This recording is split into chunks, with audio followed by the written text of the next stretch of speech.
बिस्मिल्लाहिर्रहमानिर्रहीम। अस्सलामुअलैकुम।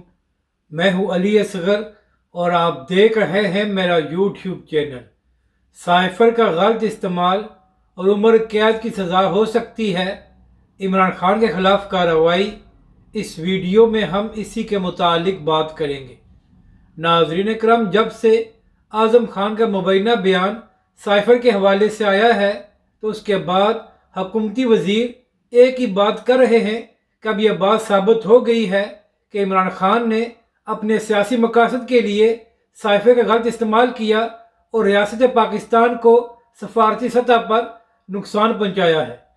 तो नाज़रीन करम, इसी हवाले से बात करते हुए वज़ीर कानून आज़म नज़ीर तारड़ साहब ने एक प्रेस कॉन्फ्रेंस की है और आज़म नज़ीर तारड़ ने अपनी प्रेस कॉन्फ्रेंस में कहा कि अगर अदालत में यह बात साबित हो गई कि इमरान खान ने साइफ़र का गलत इस्तेमाल किया है तो फिर 14 साल तक सज़ा हो सकती है।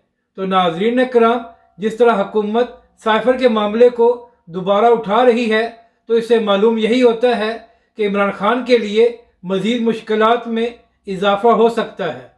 जबकि दूसरी जानब कल राना सनाउल्लाह ने शाहज़ेब खानज़ादा के प्रोग्राम में बात करते हुए कहा कि अगर इमरान खान ने साइफ़र वाले मामले पर FIA से ताउन न किया तो फिर इमरान खान साहब को गिरफ्तार भी किया जा सकता है।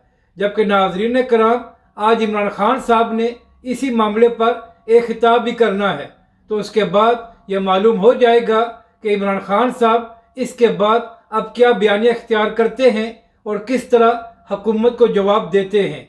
अपनी राय का ज़रूर इज़हार करें कि आपको यह वीडियो कैसी लगी और हमारे इस चैनल को भी सब्सक्राइब करें।